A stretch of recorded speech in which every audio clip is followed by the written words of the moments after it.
but I'm conversation.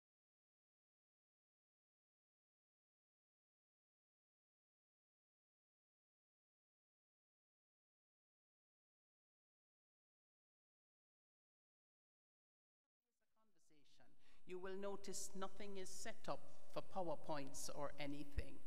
And we have, for those of you, and I'm hoping again that most of you have been through the research village to see, you will notice that the student research is in fact the lead item as you walk in. So you know that we value student research. You clearly are us of tomorrow, because we are in the department, most of us. And therefore, the future of the research of the university is on your shoulders. Big job, but guess what? We here were in your position one day. My PhD was from 1993. So both Prof. Weber and I are proof that you can get it and you can survive it and you can grow. So we are very fortunate this morning. We have Professor Weber. Many of you, because this is a Mona event, would recognize Professor, and nowadays I need to say Professor Dale Weber, because he's being eclipsed by his wife's research in Professor Mona Weber. If you notice, those of you who read the Gleaner would have seen her, at least her work on the front page. So I now have to make sure to say Professor Dale Weber. It reminds me, PVC, of the day that somebody phoned the house and asked for Dr. Eldemeyer, and my face to father says, which one? So we've all had to go through that. So he is here to share his perspectives. He's here as our PVC, Grad Studies and Research, but I think even more significantly that he's here as a supervisor who has over 50 graduated graduate students, to share with you some ideas about supervision, about research, about being a grad student. And that's why I say it's a conversation. He will tell you when you can ask him questions, if he wants to do it at breaks or if you can ask at any time. He will tell you. We have Professor Roy, the Deputy Dean in Science and Technology, herself an incredible researcher. Those of you who have seen the research and development book, and I will get some for you because that book is for you so that you can aim to be in the book one day. We had Professor Lips in there last year. We have Professor Roy in it this year. We have 8 students in it this year. So that's what we want you to aim for. So I will arrange to get you all a copy. We have them upstairs. So it's really, as I keep saying, I've said the word conversation 100 times. So we have Professor Roy, the virus lady, not to give you the virus, to study it.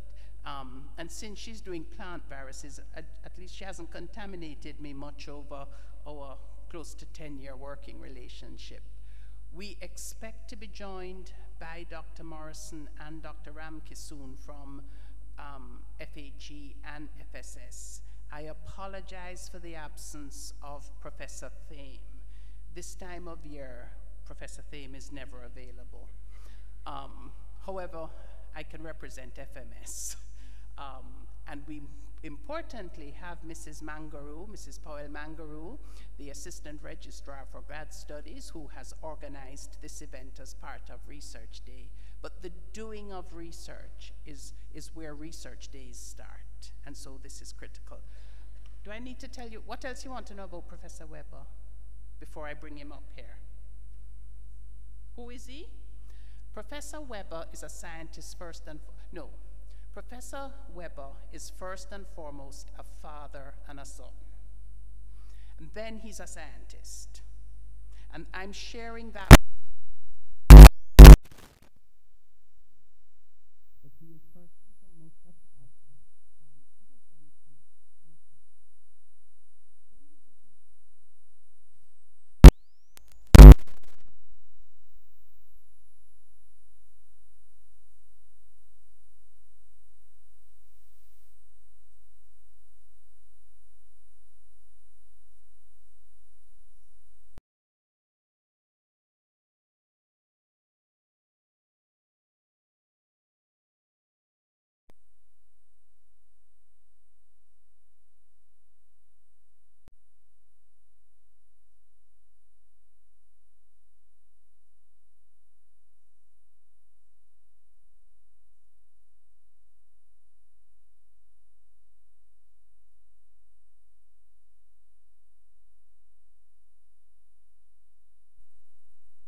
Okay, good morning, colleagues. Thank you very much, Denise, for that introduction. When I was asked to talk to graduate students, well, they will tell you that we're both sitting in a meeting and they asked, we need to move the tent to the mainstream and let's have them all discuss. Let's find somebody to talk. Of course, I just jumped at it and volunteered because every opportunity to share what I have been through, to share what I now know, to share how I can get you going where I think you need to go is something I will take advantage of. So I want to share some thoughts. The theme, of course, is partnering for success in students' research at the University of the West Indies. And specifically, we want to talk about how do we get partnerships for getting what you do now to where you want to be and where we need the country to be and the region to be. So it's partnership potentials and strategies that exist for improving student research output. So that's the theme we're working on. Where do we start? We start with how do you fit into the big scheme of things? Well, the university has something called a strategic plan. The last strategic plan was 2012 to 17. The current strategic plan, which has just been rolled out in August last year, is 2017 to 2022. It has three big pillars: access, alignment, and agility, and it is meant to revitalize Caribbean development. That's what we're trying to do. So the university has a responsibility to the entire Caribbean, and many of us, led by me, think that graduate students are the key to making that happen. There aren't enough lecturers doing enough to make that difference. You are the multiplier effect that makes it happen. And I have the proof, and I am the proof. I'll show you why in a second. There are a number of subsets within that strategic plan. So access, alignment, agility. Under access, the university wants to get more people to come to the university. That is a wonderful thing. In fact, the University of the West Indies has a mandate to try and get its enrollment up. Right now we're at 49,000 for the entire university. We're trying to get to 65,000, but the campuses can't hold a lot more, so it has to be distance. In order to make distance education work, you need to get the right persons. Because believe it or not, going online actually is more intensive for the delivery person than a face-to-face. When you give a lecture, you walk in, you give a 1 hour lecture, you walk out, and you probably don't see the students until the next day. 2 will email you, 5 will send you something on your platform, whether it's My Learning or, what's the one you call that, Mona now? RVLE. But when you go face-to-face, it's one thing. When you go online, you need a lot more attention. We have decided that graduate students, with the right training, could be that link, because there aren't enough of us lecturers to do it. So we want to first think of graduate students as a mechanism to help us with that online delivery for that number we want. The Caribbean right now has the lowest higher education registration in the hemisphere. The lowest, 12.7%. Other regions, it's 30% and 28%, and some places it's as high as 47%. We need to get more of our students leaving high schools into tertiary education. And since we're responsible for 17 countries, we have that as a responsibility we need to fill. So, access, you're going to help us with access, but that's a little further down the line. That's after you have everything else under control and you're moving.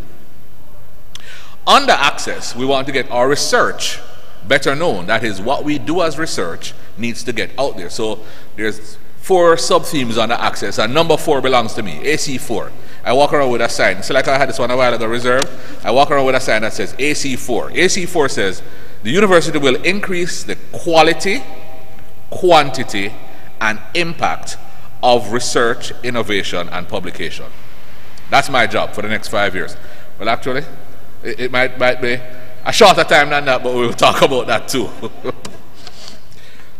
In order for me to increase the quality, quantity, and impact of research, I can beat my head against a wall, and I have been, and my lecturer colleagues, my senior lecturer, my professors are rising to the challenge. But they need graduate students to make it happen.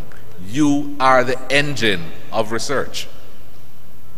When I just started, they called me the octopus, because I used to have no less than 8 students at a time. The then PVC said I could only have 5, so I had to quickly graduate 3 and park them. But it means trying to have as many students doing as many different components of the same thematic area is a wonderful way to close all the gaps. And I'll come to that as an example. The second thing that I want to raise from the strategic plan is alignment. So AL1 is one theme. AL2 is the other one that I wear, and it says, to increase and improve academic/industry research partnerships. We were here yesterday where we invited a number of industries to talk with a colleague from St. Augustine who, anybody here have a Samsung phone? If you have a Samsung phone, put up your hand. A Samsung.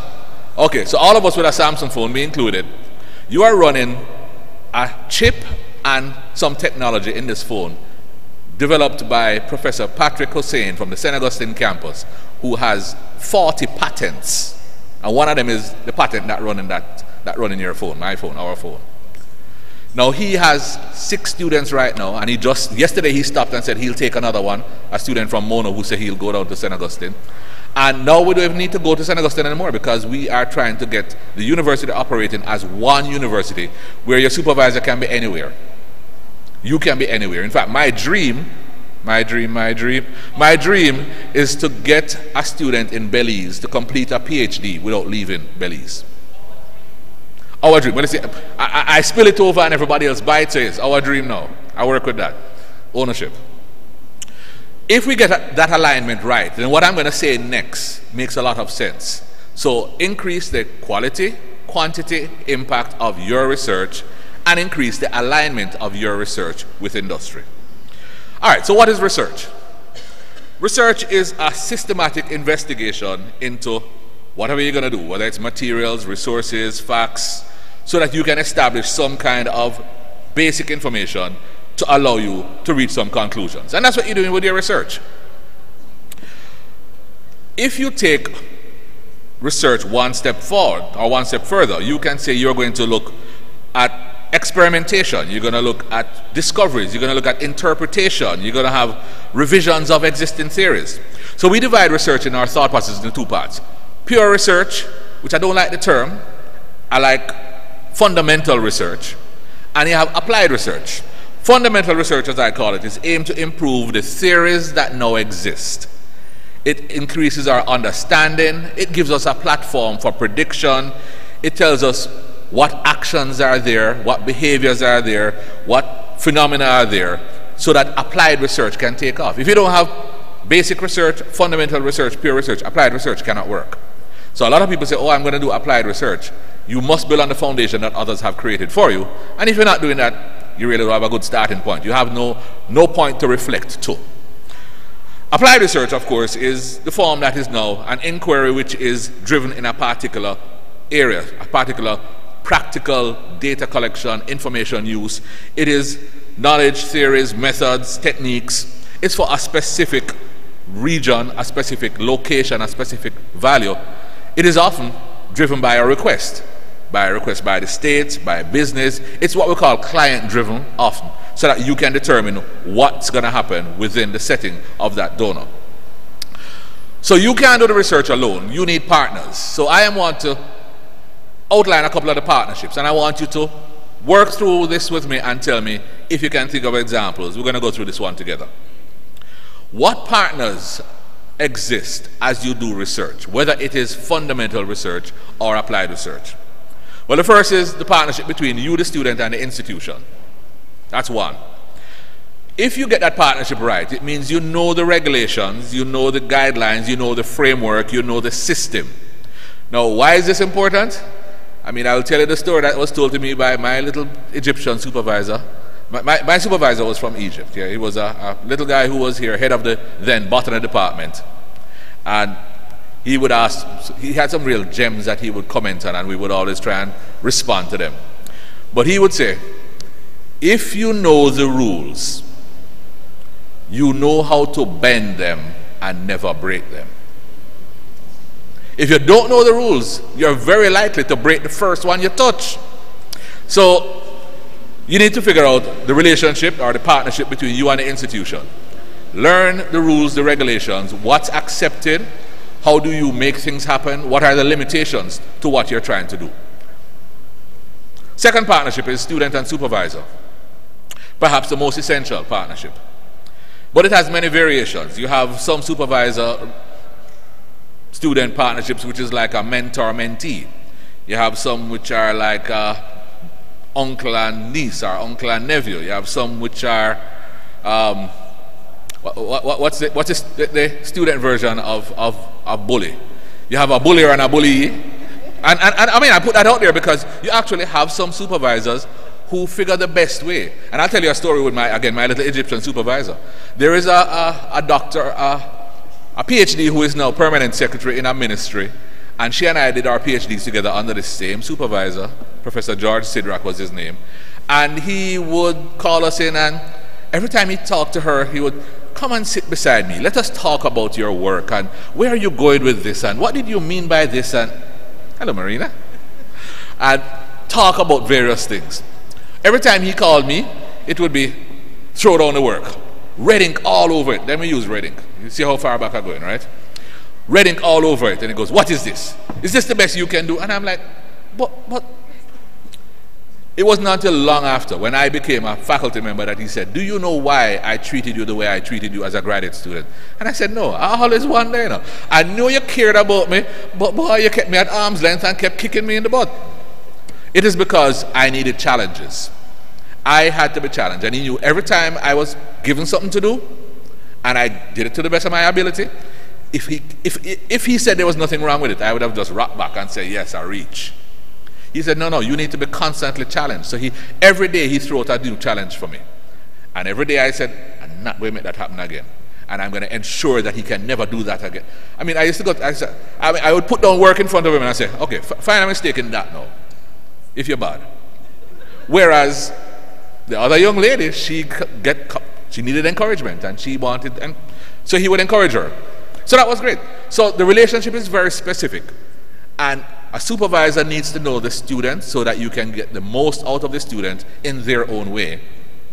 And the student needs to know the supervisor. Because you have some supervisors who, they will spend a lot of time with you and you still don't learn anything. So don't measure it by the amount of time. Measure it by the quality of the time. You have some supervisors who come into you, some supervisors who will see you for 2 hours every other week. And those 2 hours make all the difference. So don't measure it by the block of time that you see. Measure it by the quality you spend in that block of time. Question? Pardon? Anytime. Questions open anytime. I always wondered, is becoming a supervisor automatic, or are there special criteria that you are using? Good question. Good question. Most supervisors select themselves. Most supervisors, by what they're doing, act like a magnet, and students come to them wanting to do work with them. Sometimes they don't even know what they want to do, you know.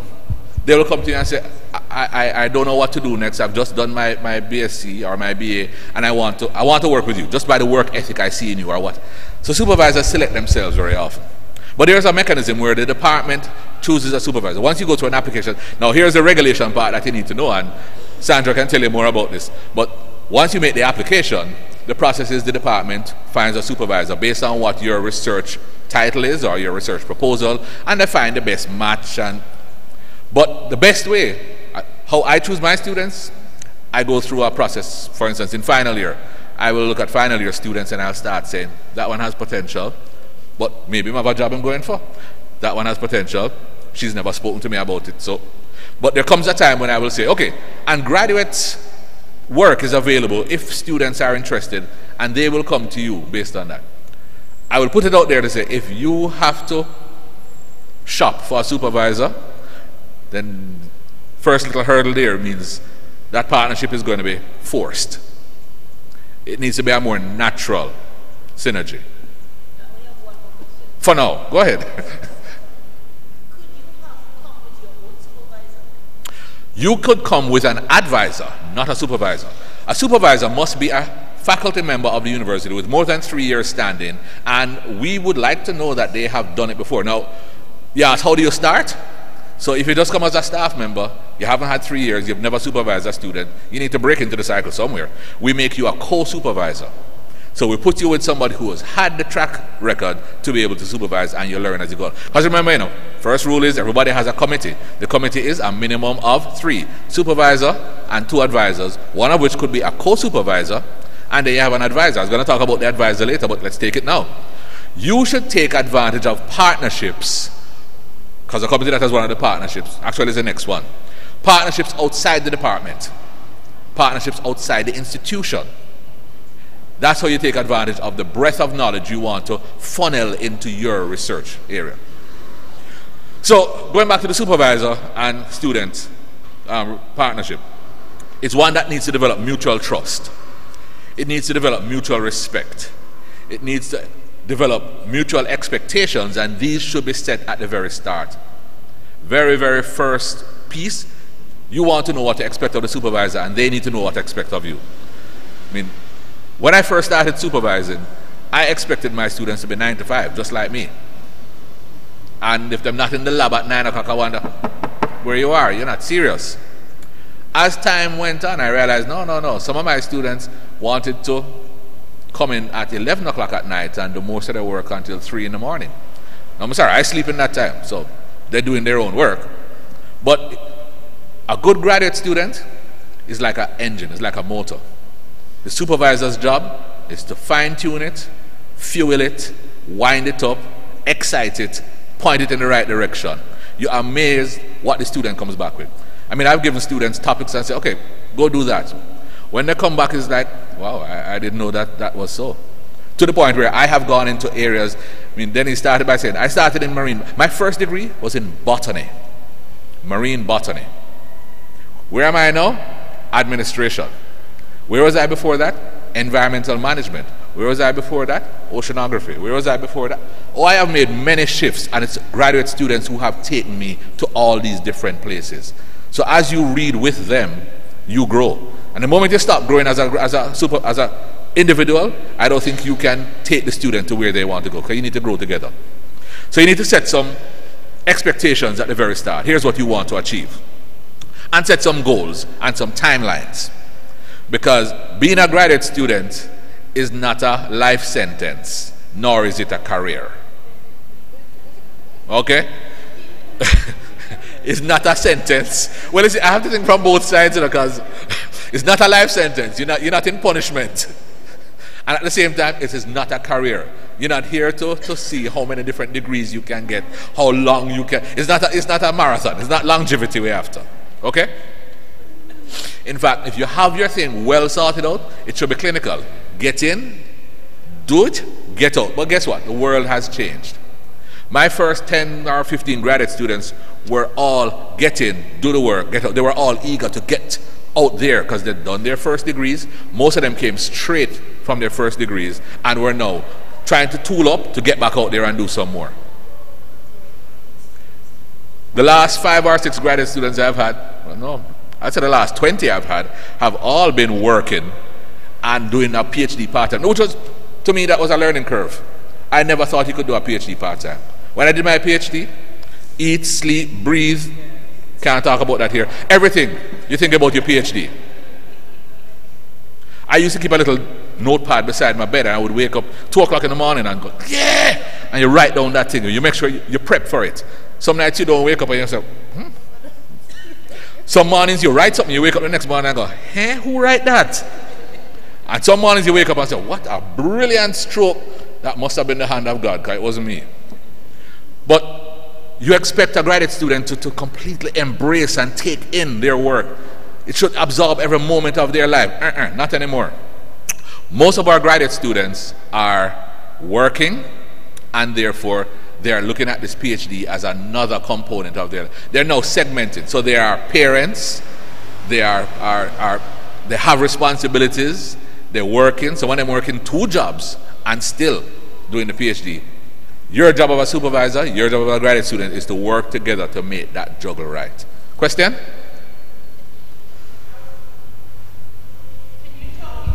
Yeah, she is.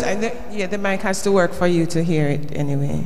I was just wondering how much of what you just said is the ethic at Mona as it relates to supervisors. Because, It sounds nice as a student hearing you, but I know that there are so many other students whose supervisors don't think that way, and I have found that that's not the reality. So how is that infused into the supervisory ethic at Mona, where, you know? Okay, good question, and it's actually the follow-up. What makes a supervisor a supervisor?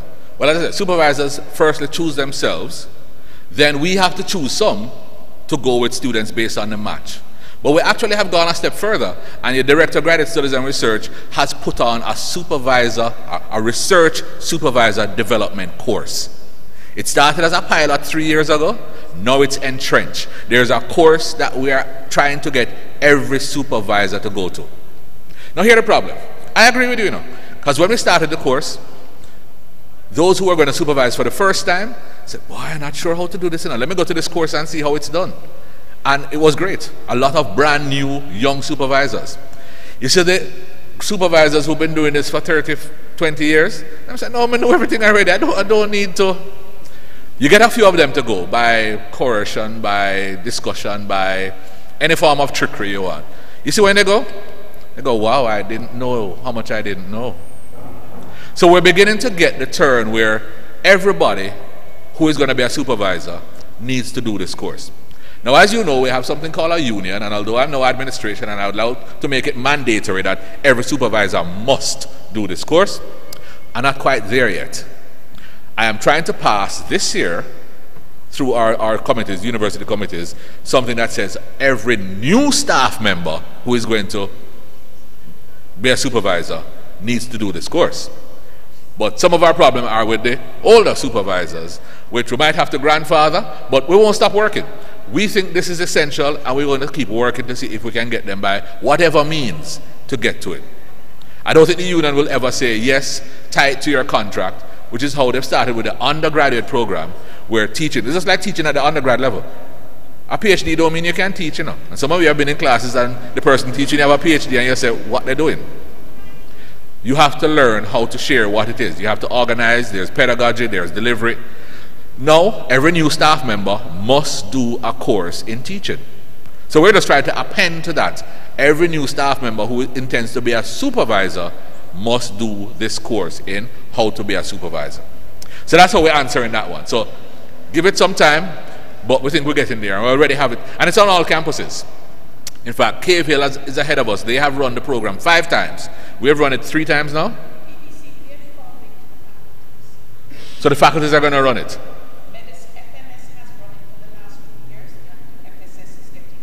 Awesome, which is even because you realize that the top-down thing doesn't work, Because I'm the PVC and I say it must happen. Usually it's the worst way to start something.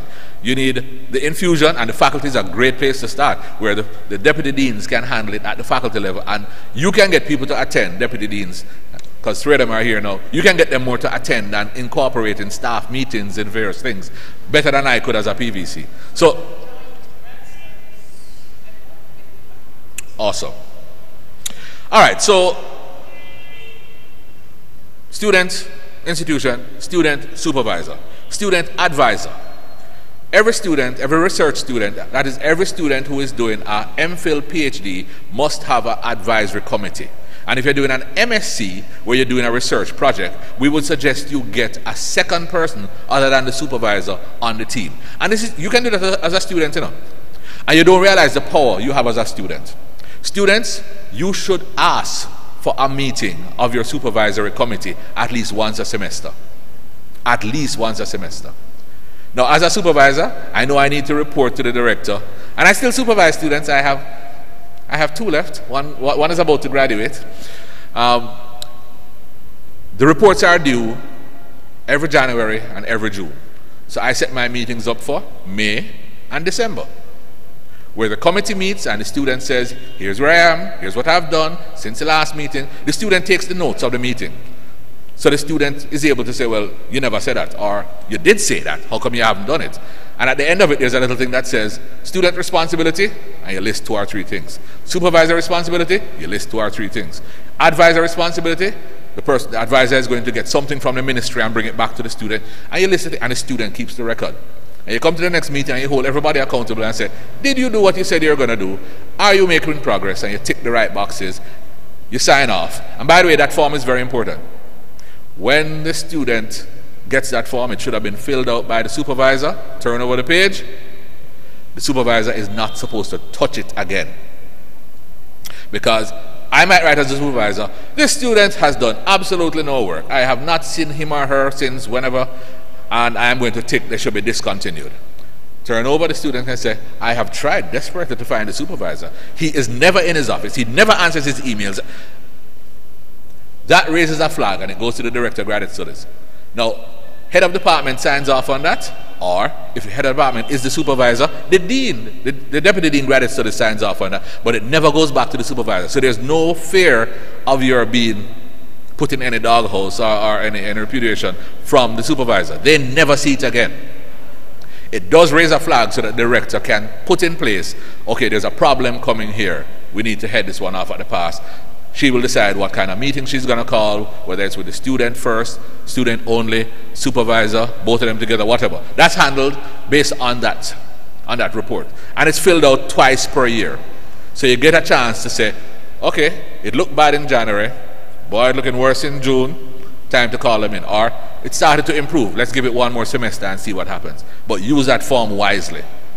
There's actually another form coming which will allow you to do an evaluation of your supervisor as a graduate student. And again, they will not get that. That is for us to be able to figure out where we're going. Because there are some people who are blacklisted, you know. You ask about supervisors, there are some faculty members who will never ever see a student in the light of day again. I promise you that. Because based on how they've handled students or handled the issues with students, they really haven't proven themselves to be supervisors. Why should we expose students to that? Because remember, you are the generation that's going to take the research, the university forward. Why would we want you to leave with the wrong taste? Many of our students do a first degree here. Yeah, things were great to get a first class honors. You come here, you do a master's or a PhD, and that is the worst experience of your life. You think you remember in the first class honors? You leave here with such a bitter taste that we wonder why sometimes we can't find alumni. No, so we need to do that. So that's another thing that we're changing in terms of the process. We need to change how we approach that, and we're doing it systematically.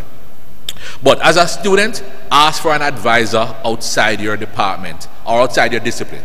Because you might be in the same department, but find somebody outside the discipline. So if you're doing finance, get somebody from econ, get somebody from management, get somebody from government. Get another person who can bring another perspective. For my students, I often say, why don't you get a student from? So I do a lot of environmental work. I get, my advisors always come from NEPA, from Ministry of Health, Ministry of Agriculture, and they come in as the externals and say, well, you know, the government really want this done, and I'll come into that in a second in terms of another partnership. But it gives you another perspective, and it gives you a real world. It often gives you a job, because you know where you can go and work after you finish. Yes, Mike? So what I have here, student advisors, different angle, different perspective, reality check. Oh, I need to tell you about the backup plan. Yes. Yes, I would just like to share my experience. I'm an MPhil student in physics, and one of the challenges I've had really is not so much learning as in the content of what I'm researching, but it was actually trying to find a good ground with which to work with my supervisor. I'm doing a design, and as I research, I tend to come upon numerous crossroads, and many times I have to try to figure out which route to take. I have to divert because I can't just continually diverging. I have to find a point to converge, and I think at that point, every time I get to such a point, that's when I have major challenges with supervision, because it's something new, really. So many times the supervisor I don't think the supervisor is equipped enough to say, go X or go Y. So it's left up to me. I understand that, and I appreciate that. Sometimes, no, in terms of exploring. Okay. Well, let me tell you, I'm going to solve it for you. Finish that. Yeah. Go ahead, finish. So in terms of exploring, I would have to explore, read, and try and figure out which path to take, because the feedback I'm getting is not getting me anywhere. And I understand the challenge with that, but what I found was I had to remain objective all the time, because sometimes the emails I get, they're tainted with emotions, and you get the feeling like I'm trying hard, but why is it I'm being beaten over the head? Because this is the best I know I can do, and the information that I'm reading is taking me down a path, but my supervisor is saying, no, that's not where you should go. All right, so perfect example of somebody who needs an advisor, either from outside the institution, outside the department, from another university. Remember now, you can pull University of Texas, University of Miami, University of Adelaide. If you have been reading the work of somebody who is going in a certain direction and it's leading you in that direction, not can say, are you willing to be a member? You can advise, you can ask a person to be a member of your advisory committee. No, it's your committee, not the supervisors. So you open the door. Now, what you've done is that person can no longer be an examiner for your thesis. And I know when I start off with students and I look at the thesis topic, I say, okay, here are people who could be examiners. I don't want them to therefore meet the student or talk to the student because they need to remain far apart. But I think the help you can get, 2-3 years of a program, is more valuable from somebody who is knowledgeable in the system. We will always find another person in the system somewhere else from another institution to examine. Don't worry about that. So I would say open the door, find your advisors. By the way, co-supervisors are expected to take over the role of supervisor if the supervisor and the student partnership breaks down beyond the point of no return. The co-supervisor is the first point of call. That person is expected to take over. Because the student must never ever be left in the void wondering, so what's going to happen to me now? A co-supervisor is a second person, usually within the department, who is given responsibility to assist with the student's development and the program. So the meeting, remember, so the advisory committee is supervisor, co-supervisor. The supervisor has responsibility for all the administrative functions, filling out all the forms, calling the meetings, making sure that things happen, and leads the subject area. But I have had cases where it's out of my depth completely. I am the supervisor, but the co-supervisor, like I had a student who was looking at birds. I don't know a bird front end from a back end. But I decided the student wanted to do birds. He wanted to do it out at Pedro, where I have a strong interest because of all the environmental issues there. And the birds were one of the indices we were going to use. So I got a professor, well, he got a professor from University of Illinois who is a bird specialist, and she came on as the co-supervisor. She was the knowledge driver. I was the administrative driver. And then we got another advisor from NEPA who was going out to Pedro all the while. Actually, he got two. He got somebody from Coast Guard who was actually driving the boats out to NEPA, so he get a free drive every time him go. You have to work these things and make them work for you, you know. See, PVC, we're doing it here as well. And this group could be interested in it, especially physics is an area because they now have the applied physics degree. Right. Public health is another one because, so I'm the co-supervisor on somebody now doing leptospirosis. I don't know a thing about leptospirosis. I know about rats, but not lepto. So, and this is where our multidisciplinary teams are coming because one is coming from BMS, but it's a public health degree. So, and what happens is that at different points in the supervision process, we are playing different roles. So we are now encouraging that. My physics student, yes, my physics student is now in Japan because he did what PVC said, made a contact, and they gave him 1 year to come there to learn the specialty. So we are really thinking outside of the box for our research students. And by the way, PVC, the student the lepto student is based in Washington. Okay. So the point is being made. So know the role of your supervisor, and there's actually the booklet, goes back to the regulation, the first thing about the institution and the student. Learn what they should be doing, know what your roles and responsibilities are, so you can say, okay, that is really not my job, and you must do that now. So, all right, next relationship I wanted to take advantage of is the student-student relationship.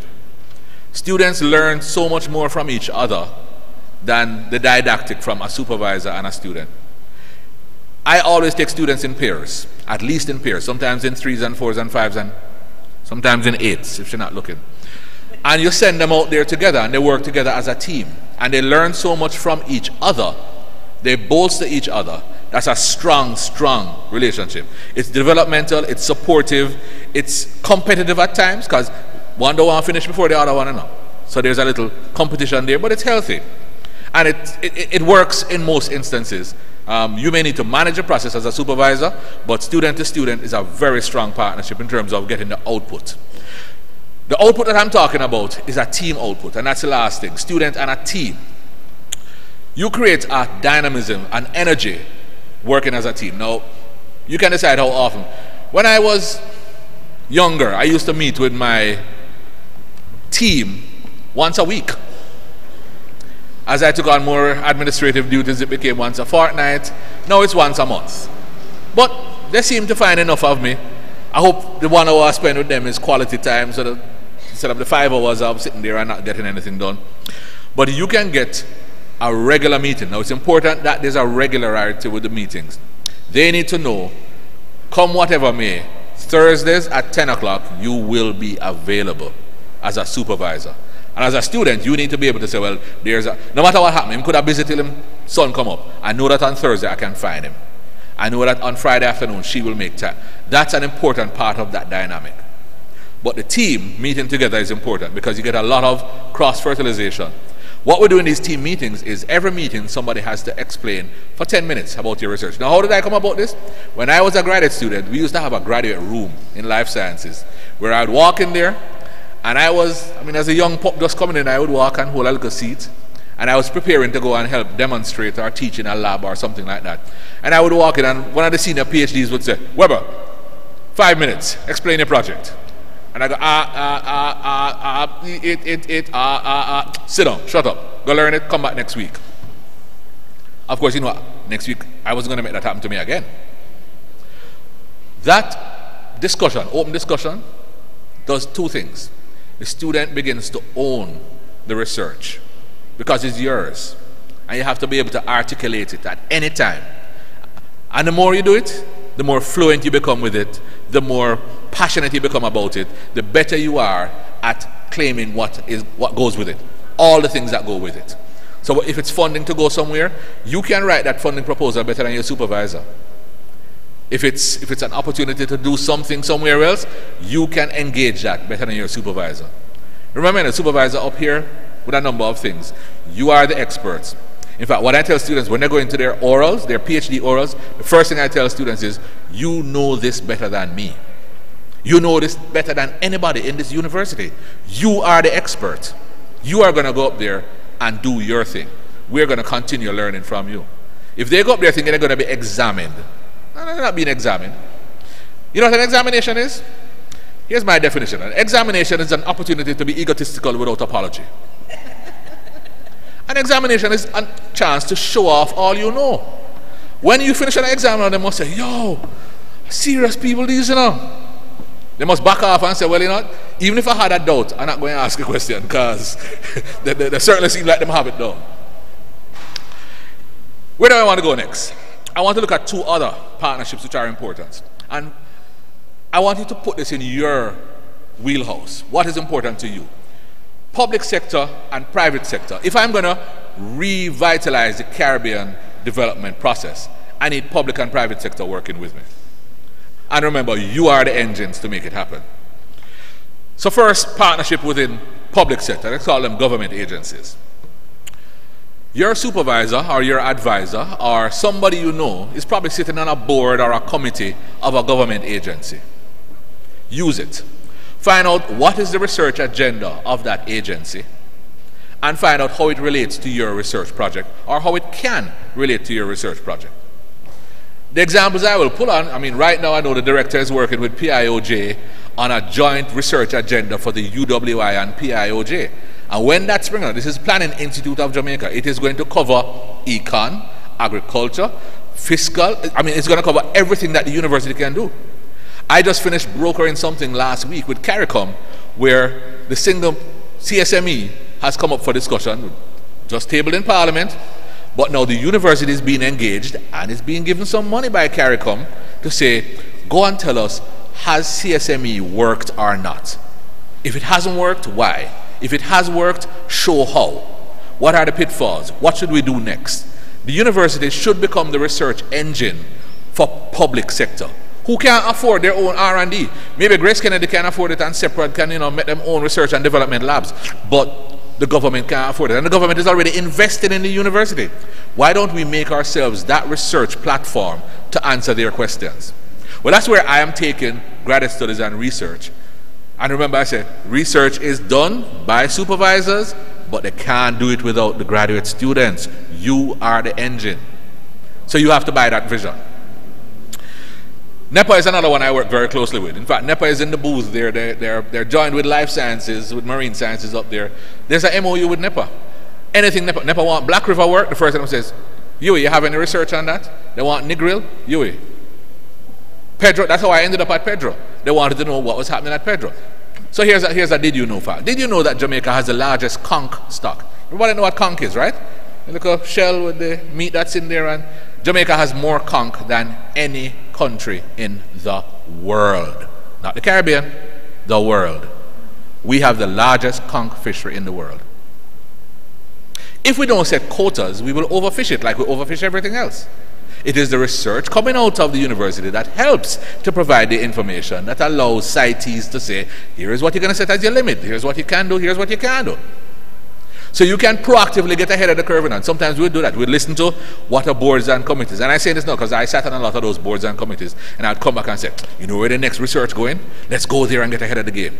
Let's start 1 year of data collection before they even need the data. Then we can say, hey, we already have the data. Why don't you employ us for half the cost that you would have taken on university of wherever you're going to employ some foreign company, and we will provide you with long-term data. And they say, how are you going to get long-term data? We're starting in 2018. So don't worry about that. We can give you from 2016. You become talk of the town. So use your connections, your supervisors, your advisors' connections with boards and committees to find out what's the research agenda of these entities, buy into them so that your research can target them. Whether it's coconut, whether it's citrus, whether it's cocoa, right, Alyssa? Whatever it is, you find the thing that they want to do and you do it for them. They will pay us for it. Don't worry about it. I'm working on the front end of that. I'm actually taking on somebody in a legal standpoint, because what slowed us down very often is we haven't been able to sign MOUs fast enough, or we don't wrap them in the right way. Because remember, at the end of this, the MOUs have to be written so that they get what they want, we get what we want, so we're going to get graduate students. We might even be getting a job for you in the future, but most importantly, we want the publication. What was AC for? Increase the quality, quantity, and impact of research, innovation, and publication. So we write in the MOUs that say, we shall publish this work, and we'll normally say to the entity, government entity, we find something, we'll give you a report. And if it's adverse, we'll give you 6 months. Or we write it in the contract, we'll give you 12 months to solve it, so that when we publish it, we can say, and this was brought to the attention of so-and-so, and this has been done since that. But we want to publish what we do. Otherwise, we're not going to make the academic advancement. And your supervisor will tell you that they need you to publish. Now, I know there are some cultures, especially in humanities, where supervisors and students don't seem to publish together. I'm trying to break down that one because I cannot understand it. My role as a supervisor is to train a student. You know, become almost an appendage of me. And that's why, by the way, supervisors no longer examine their own students. Because it's hard to examine somebody who you've nurtured for 4 or 5 years and then turn around and say, oh, but you didn't do that right. If I'm the student, I say, so why you never fix it when you was telling me? Don't it? So there's no supervision that leads to examination. All external now. Independent internal and an external examine. So the supervisor wants to publish, should want to publish. Half of my publications are with my graduate students. The student is first off. Student owns the data. Intellectual property. I sent you an email. Did you look at, madam? I've asked you about the intellectual property management policy, if it's been widely spread through the campus. So, there is an intellectual property management policy for the university. It exists. It tells you who owns what. It tells you when you can, for instance, as a staff member or as a student, if you invent something, it's yours as long as the university recoups whatever it has spent in getting you to that point. If you decide, and we can get into the negotiation, it's 50-50. In fact, some of them are 60-40, where you get 60. After the university recoups what it has spent in getting you to that research point, then you own 100% and you can do anything you want with it. But there's a policy, it already exists. People don't know about it, and I am pressing on that. That's another thing I need to work on over the next 6 months. But we want to publish. But I'll come back to publishing. All right, so you have boards and committees you're going to extract from your supervisors being there. You have ministry-specific responses. Now, these are, you may not have a contact into the board, but every government entity has a website. Busy yourself on those websites and figure out what they want to do. Whether it's agriculture, whether it's financial, whether it's health, they say what they want, and you should be able to find where does your research fit. There's a partnership that comes through specific sources. Probably I'll give you the example and it'll be easier. The IDB wanted to do something on coral restoration. Once you hear the name coral reef, you're going to come to the university. Well, I assume that we're well enough known on that. Forestry, you could go to forestry department or the university, but guess what? We already have 2 people on the forestry board, so we know when they go into forestry, so we already link in there. Coral reefs came to us. And IDB said, all the things that have happened in Jamaica, you have hurricane, you have flood, you have storm, you have disease, you have, boy, your corals under threat. You're fishing out all the fish that's supposed to be helping to clean up the coral. Everything is a mess. But some corals have survived. A lot of people have been doing what's called coral restoration. And then he's just talking about Prof. Mona, my wife. She manages the Center for Marine Sciences. And she's been growing corals. And IDB said, so why don't you grow the corals that have survived? If those corals have survived, all of what you throw at them and them still survive, they have naturally selected themselves to be the most resilient. Ain't it so? Never thought about it. So they came up with the concept, IDB come up with that, never us. But they said, but we can't do it. We need somebody who knows how to do it. So they gave the university $500,000 and said, do that for us. That's a great way to start a research partnership. They have a need, you fulfill the need. Then there's specific work. For instance, there's currently work being done by IGDS on a gender policy. I was doing research when I just started as PVC, trying to get the university to link in to the 17 countries across the Caribbean. So I went to every country's website, and I met with every country's minister of education or national security, whoever I could get at each country. I asked, what are your 3 primary problems, your 3 things you need? Created a little table, did a little matrix. It turned out to be financial, always the number 1. And then, based on order of importance, frequency of occurrence, it became social issues, then crime and violence, and the built and natural environment. And then it kept going down, health, education, various things, tourism. We decided that we would create research clusters, and I'll come to research clusters next. But the idea is, if we can find our research to tap into what they need, then we will be satisfying the needs of their systems while doing our research, and the 2 things go side by side. Move from the governments to the private sector. Why do you need private sector involvement? Because guess what? Private sector have some money. But look at your relationship with private sector in 4 ways. 1, capacity development. I decided a long time ago that I should take students based on where they are, what they bring, and where they're coming from. Half of my graduate students, especially the latter half, are salaried working in a ministry, in a government or a private sector somewhere. I mean, my last PhD, who is about to graduate, is the permanent secretary in the Ministry of Agriculture. So when Stanbury gets his PhD, when he becomes Dr. Stanbury, I'll be able to say, well, all right, you see him? He was already PS, and it's never me making PS. But I now have a PS who has done a PhD through here, who I can say, I can't influence what him do in his job, but I've influenced his thought patterns so that everything he does from here should bear a little brand of, this is what you did with me, for me. Do that in the private sector. So we're doing it with private sector companies. We do it with Grace Kennedy. We do it with Seprod. We do it with Musson. Wherever there is a need, we try and fill the need and get the research to plug into that. They want research done. So you want to upgrade their staff and students. So you actually can say to them, go to a company and say, I want to work for you, but you're going to need to pay for my PhD. I had one yesterday, a company that wants to grow some, well, it's legal now to grow marijuana, correct? They have a license and they have approached the university, the botany, well, it was the botany department, and said they want to grow some marijuana. Who grow better than somebody who run a greenhouse, right? So they're going to employ him, and he is as a part of his package, he said, well, I want to do a PhD, I need house, I need car, and they've just said yes, yes, yes, yes, yes. He already has a master's, but he's going into a PhD in a completely different. He was a person that did the master's on the bird, with the back end and the front end that I don't know about. He's going to go grow ganja now. The birds actually never even fly much, and it was low birds, so. But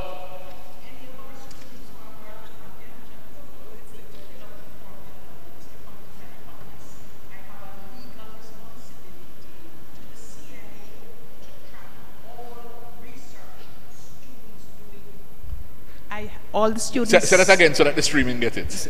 All students doing research on, let me use the proper word, cannabis, whichever form of it. Professor McLaughlin has a form and a declaration that you and your supervisor have to fill out, and it is a requirement of the CLA, and the license is in my office, and the form is in my office and has to go on your file, and they have the right at any time to ask where is your authorization, etc. So it's a little more structured now than just going and plucking some ganja out of a field. And you need to renew that every year. Mrs. Mango is correctly asking, how do they access the form? Professor McLaughlin. Okay. And perhaps we can put it on our website as well. All right, so capacity development is one for private sector. Two, equipment.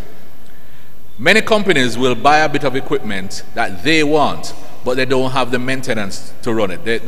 They will buy it and give it to the university and say, here, you run it for us. In return, you're going to run samples free for us. I don't have a problem with that. But it means you as the graduate students, with whichever technical team we put together, you're going to be the owner of that equipment and those samples as they run through the system. Funding opportunities, private sector will put money. And now the private sector is actually, they're moving ahead and saying, we know we can't pay for that one item of research, because that may not be where your research is going. If your research and their research are completely in line, that's great. But very often they will invest in the concept of research with the return on investment over time.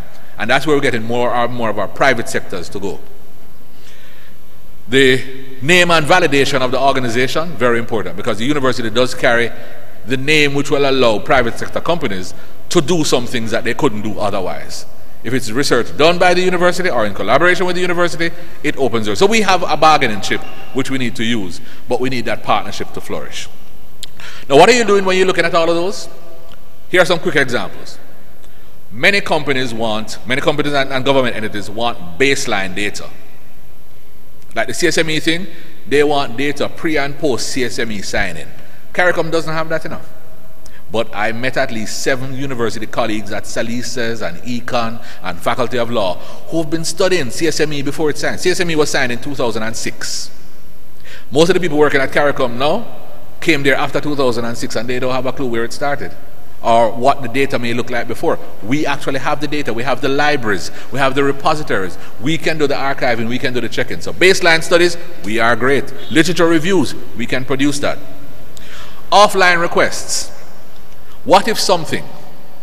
Many private sector companies want a one-off. How far could we push that? So you do an experiment. There was somebody who wanted to know, if we had an oil spill. Sorry, here's a story. I like stories.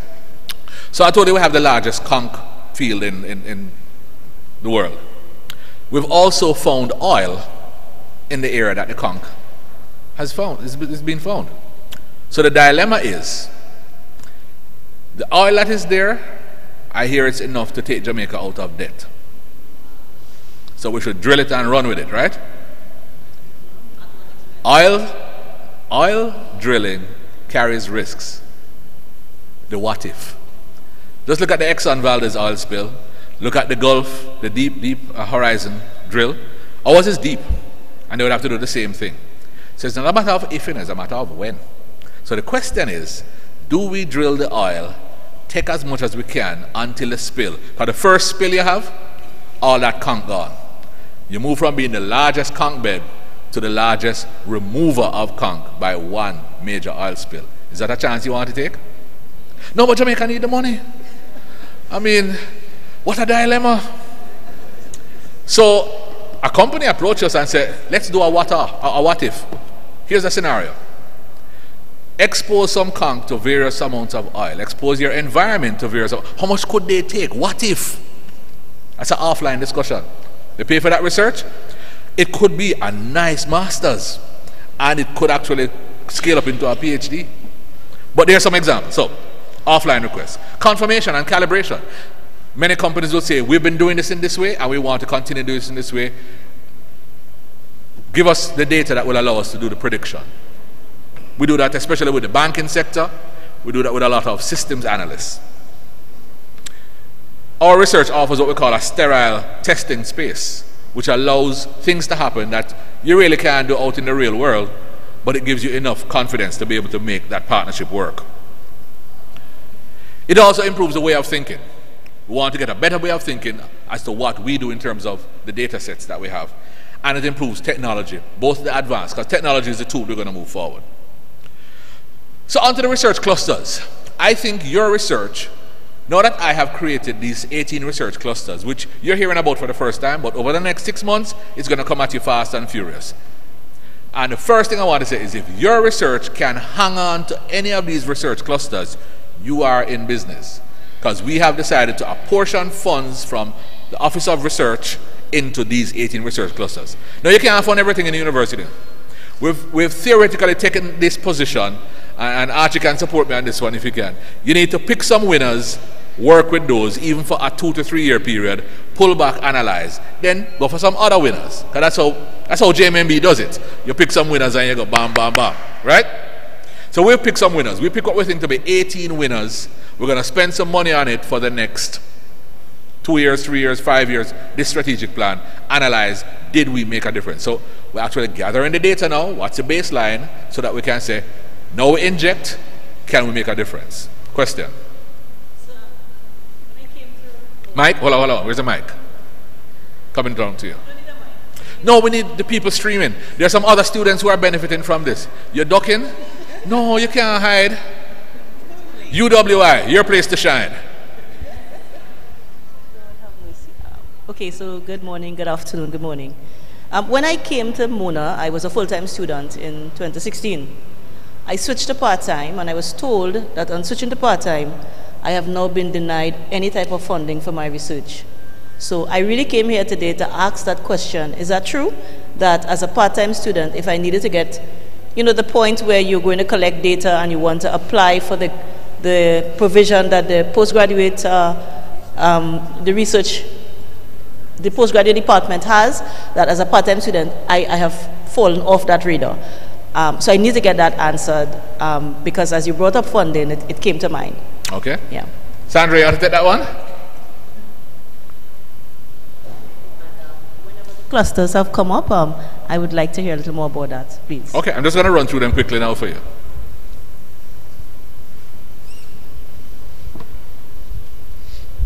Thank you. Good morning, all. Assistant Registrar, Graduate Studies and Research. Yes. Part-time MPhil PhD students are eligible to apply for research funding. I'm not sure where that information came from about it. Scholarships. You're not available for scholarships. You're not, yes, you're not eligible, but you are eligible to get a scholarship if you retain your part-time status. But certainly for funding, research funding, you can come to us. And I will go further to say that under, I'm being sound like a politician now, under my management, we are freeing up for the first time no, that's really politics. What I've been trying to do is to open the opportunity for funding. So for instance, I'm waiting on a case for DMs who I think do research, and it's research that we publish. And when I come for research, I come and say, anything that's published by the university. I'm going to come to that in a second and say, where you publish, what you're publishing, how you're publishing it. Because I want to know. Because my job is increase quantity, quality, impact of research, innovation, and publication. So I want to know what you're publishing. So I will give you the money to go publish. In fact, just this week, we've granted somebody some money to go and get a whole journal, a collection. And there's another one coming, right, Marina? Another journal coming where we can publish. But we'll talk about that in a second. All right. So the research clusters. Mike? Ken, why are you going far with the mic?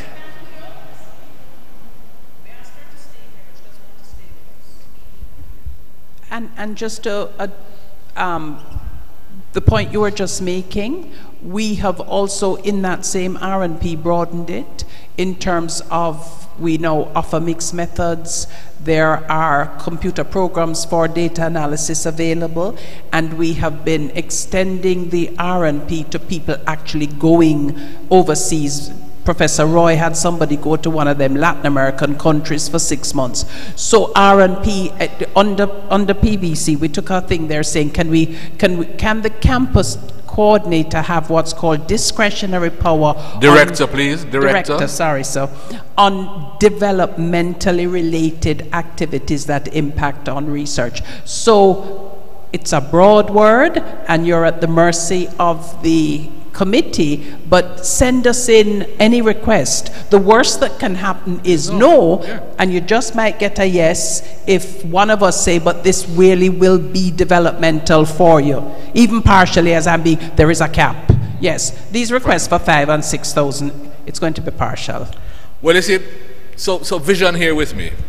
As I open it and try and get more students to get more, because even students who are on fee-paying programs, you know, we've sequestered a part of their fees and say, you're doing an MSc or an MA, you go and do a research project, we just pull a little part aside and say, that is for your research. Because it's pointless saying, go do the research, and then what resources you're giving them to do the research? If they had the resources, they probably wouldn't come to you. They would go do the research on their own, wouldn't they? So we're being creative, but what I need, I'm cutting the pie into smaller slices. What I need is a bigger pie. So as I work with CARICOM. See the CARICOM dream? I want a Caribbean research fund. And all the governments in the Caribbean, by the time I finish show them how these research clusters are already helping their countries meet what they see as their needs, they should start to figure out, okay, how are we going to meet? Now, I know it's difficult times. We've had hurricanes, we've had losses, they have roads and hospitals, they have things that rank way up here above research. But it has to become clear that research, especially that pure research that we say people don't like to do, they like the sexy applied research, pure research sets the foundation for the applied research, and we need more of that. All right, so here go the clusters, and I hope there is one that finds yours. So, 1, agriculture and food security. And that's being led by the Faculty of Food and Agriculture, St. Augustine. And these are clusters, university-wide clusters, meaning all campuses are involved, all 4 campuses.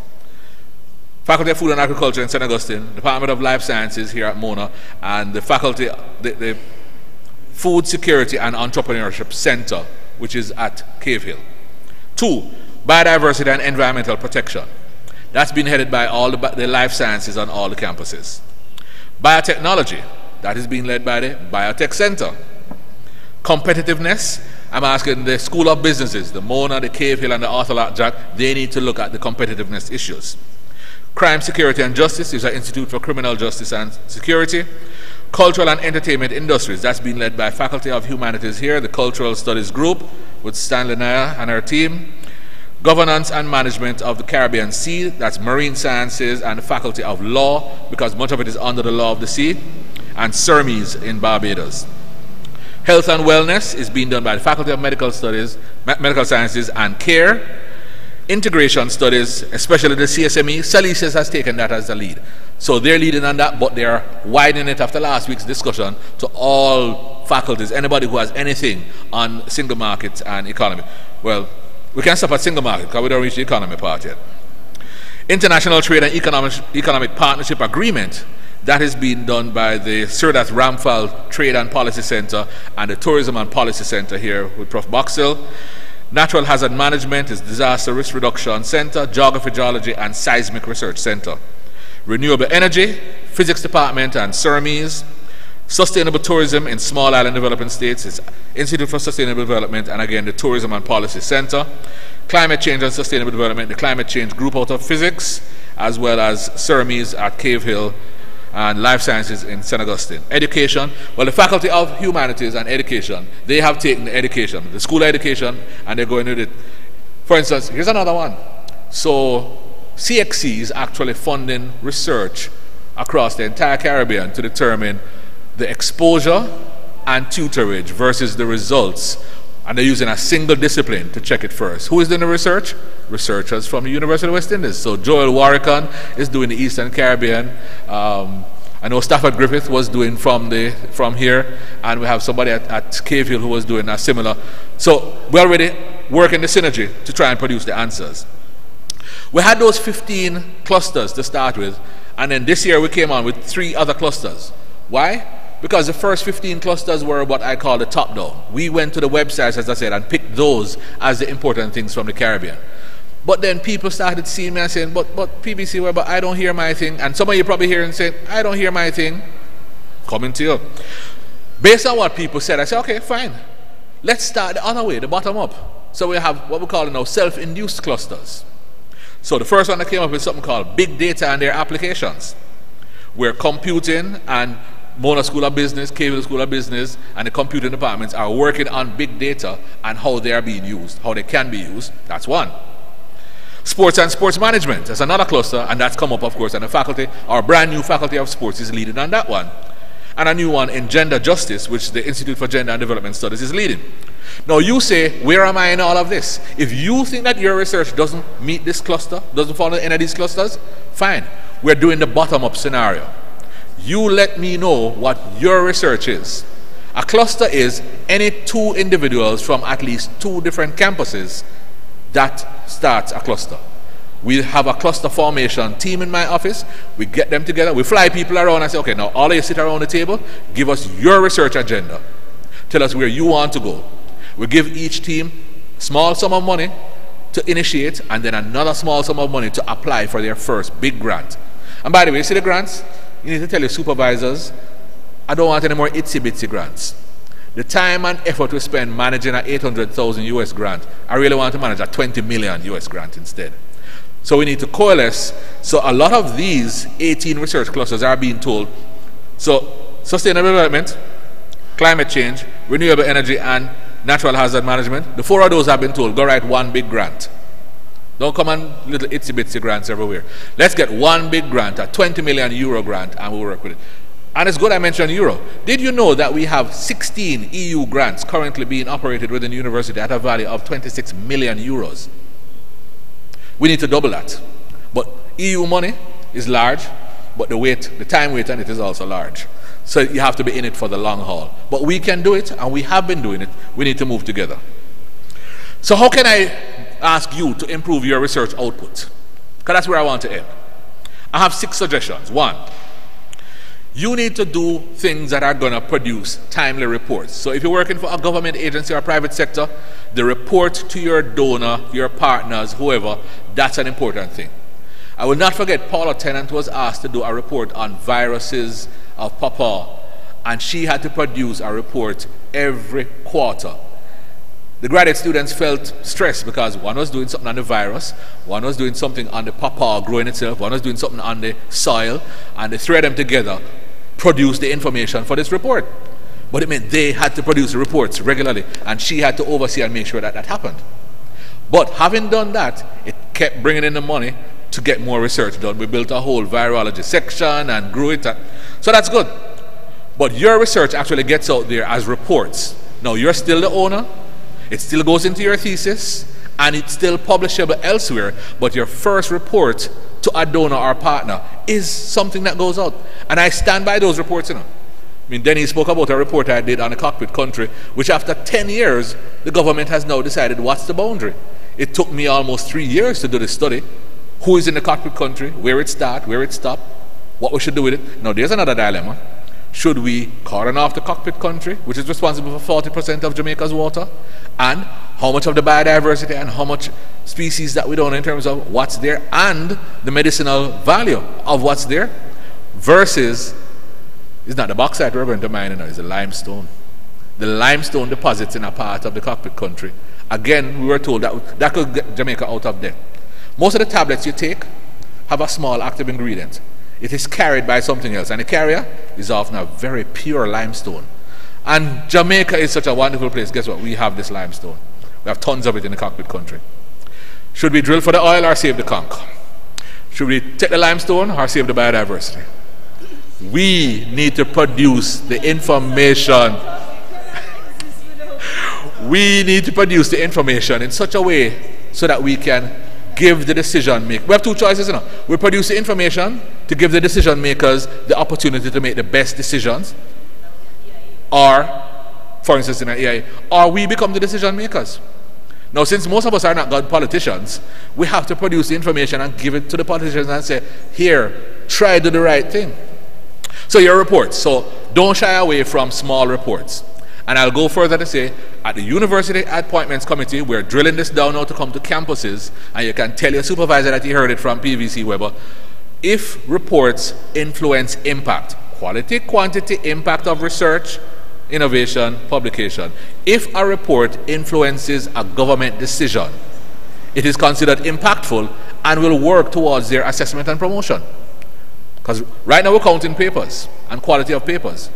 And areas that go to governments may not get the same consideration. We're changing that, because when I did the research, there are 5 countries in the Caribbean whose policy on gender has been written by Pat Mohammed, who was head of gender and development studies at Trinidad at the time.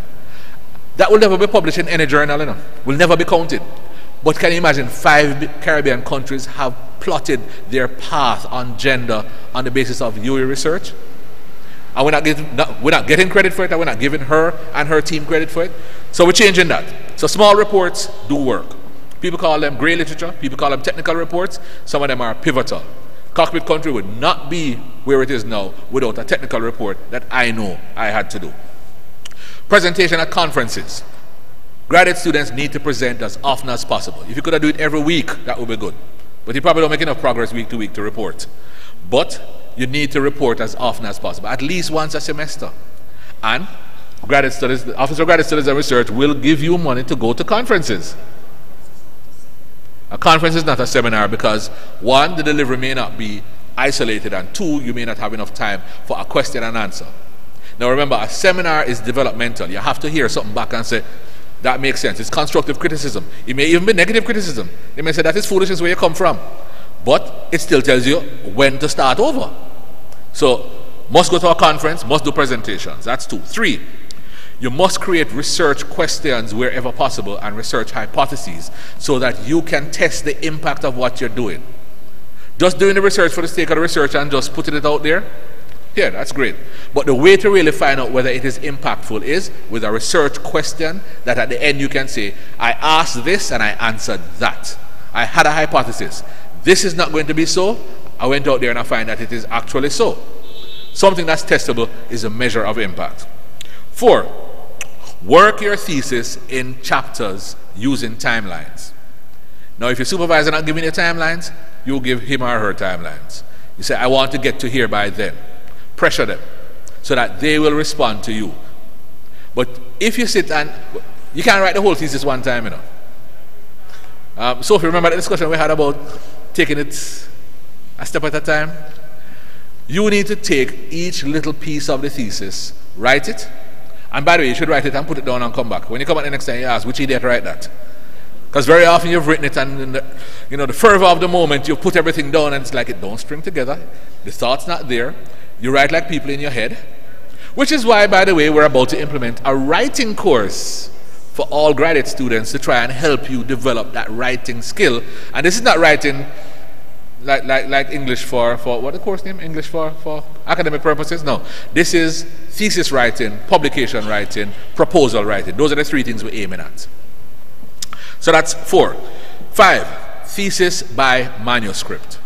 It's a fantastic idea. It is actually legal in the university, but we're still not getting enough people buying it. You can actually do the work, publish it in a journal, get external review on it, and people sign off it out there in the literature, and then take that paper, put it together with a number of other papers, but they must string together in a common thematic area with a connecting paragraph, sentence, section, between each chapter, an introduction to the whole concept, and a final decision or conclusion about all that you have said. Because remember, most papers you're going to publish are going to be 20, 15, 30 pages. You put together a number of those, you have a full thesis, but you could have had the advantage of 4 or 3 or 5 or 7 or whatever it takes to communicate that concept.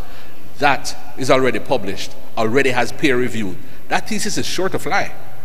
Thesis by manuscript means at the end of the day you have a PhD and you probably have 6 publications. We even started considering at first, because you're the owner of the data as a student, you have to be the first author. And if you're not the first author, we're not considering it. But there are situations where you're the first author, you are the student, and your student and the supervisor. What about when the supervisor has found somebody from Texas A&M who have a piece of equipment to run something that cuts the time in half that we would take 10 years to run? That person wants to be on the paper as well. So we add them. So we're now actually accepting multiple authors as long as the student is still the first author demonstrating the work. And most journals you go to now will say, when they have multiple authors, they'll say, please tell us the contributions of Mary, Jane, Tom, and Dick. We do that. We say, please tell us the contribution of the student, the supervisor, the advisor from Timbuktu, and the other person who we never know was on the committee, or was not on the committee, but still contributed. We're trying to use all the most modern techniques to try and take us to a point for your benefit as a student. So 5, embrace the thesis by manuscript. And finally, select your journals well. First, stay away from the predatory journals. You must be getting the emails dime a dozen. I know I get them 3-4 times a day. Publish with us. We can get your paper in by tomorrow. Anybody that can publish a paper for you within 3 days, they're not even reading the paper, you know. They're just taking your money. $1,200 US gets your paper in the journal of I don't know and did not care. Pick your journals very carefully. Don't be sucked into the predatory journals. It sounds nice, it sounds fast, but don't go there. Seek advice. The library is extremely good at this. They will walk you through. In fact, we actually have a list of journals that we already know to be questionable. We can't call them predatory. We're going to be sued for that. But they're questionable. And we can tell you, no, don't go there. Don't go there. But I have 2 more pitches I want you to make. I want you to think of your research in the highest possible way. Throw your research at the highest possible impact factor journal that you can. Depends on your discipline. It might be a journal with impact factor 5, 3, 9. In my neck of the woods, if I get something into a journal with an impact factor 4, I'm good. My dream is to get something in science, which is impact factor 21. But I don't think at my stage I'm going to get that again. But maybe my graduate students can help me get there. If you can get it into a high impact factor journal, it is great for you. It is also great for the institution. We're being ranked now by indices that we have little control over. And one of those indices is publication, which is why I'm looking at quality, quantity, and impact. The latest ranking doesn't even rank the university as one. They rank Mona, Caville, St. Augustine, and Open Campus. And each campus was ranked way down the line. It's like, so there are 15,000 journals in this thing. Mona was ranked 1,200 and something, St. Augustine 1,300, Caville 2,000 and something, and Open Campus 5,000 and something. We eventually got them to re-rank based on the university as one. We came out at 942. So the one university needs to work. So I need the clusters which are cross-campus. I need the best biotechnology here to work with the best biotechnology in Caville and St. Augustine on whatever is a problem in any location. We publish that. That's how we climb the scale. Because we're actually a large university, you know, just with multiple campuses. And we need to find a way to make that work for us. So in publishing, go for the highest possible impact factor journals every time. But we also need to think of our local journals. People look at our local journals and they think very locally about them, our regional journals. We need to think, how can we improve our regional and local journals? We need to, and the supervisor probably the best person to do it, we need to pick some of our publications and say, well, this one is going to be of importance and we want it to go regionally. Because if we don't publish in our journals, it can't climb. And remember, what is local to us is foreign to somebody else, you know. There are journals in the Caribbean that other people all over the world are trying to get Caribbean readership on. And to them, our journal is good. But always, we want to go to journals in the North America and US and Australia and wherever. So we need to figure out how we're going to rise our journals at the same time. So while you're pitching some of your best work to go high impact journals, we need to figure out the most impactful studies and get some of those in WIMJ, in Maria, correct. So we need to look at journals, Caribbean journals. There's one on disaster risk reduction I came across the other day that I didn't even know about. And we have a Center for Disaster Risk Reduction publishing in other journals. So we need to work that through. So as you increase your output, find the right place to make it work. And finally, take advantage of all that the university puts at your disposal. We go through a lot of trouble, spend a lot of time to make things available for you. And I will close with the statement that I am now using more and more every day. Revolutions do not come when things are at their worst. It is when things have started to change but are not changing fast enough. We have started the change. It's not going fast enough, but we're on the cusp of the revolution. You have to lead the revolution. Thank you.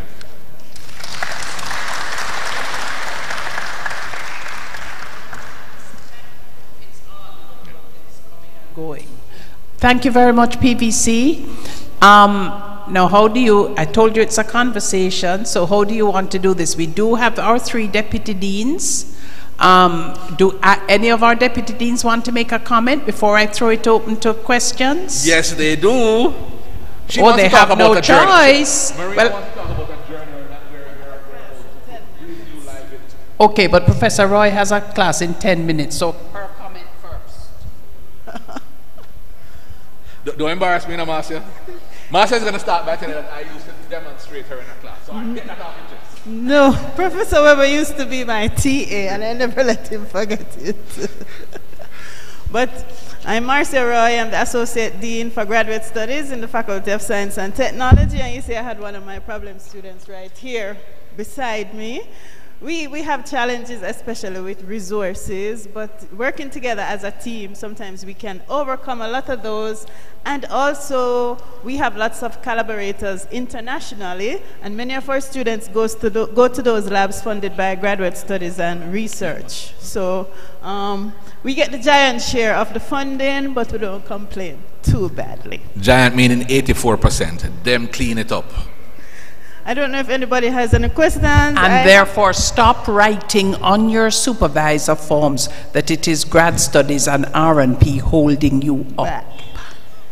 Because the best way to antagonize us is to write that. We're freeing you up, not holding you up. No, but you need to have, and I'm serious about this, when you and your supervisor are sorting out your project, please ensure that your supervisor can tell you where the funding is coming from. R&P is to help you. It is not to do your entire study, and your study should not, the starting of your study should not be dependent on R&P.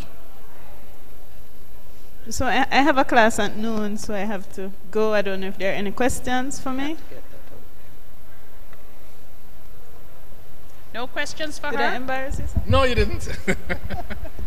Hand it to Marina. Greetings, everybody. Marina Ramkisoon from Faculty of Social Sciences. Can we get another round of applause for PVC Weber?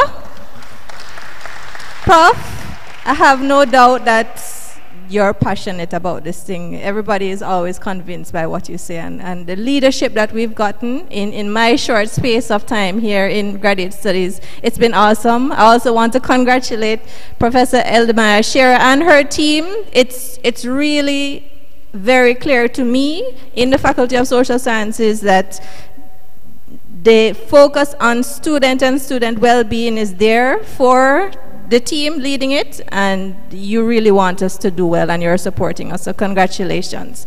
For the students who are here, with respect to Faculty of Social Sciences, I am trying for us to work on the administration side of things so that you feel a greater presence and more structure within the faculty.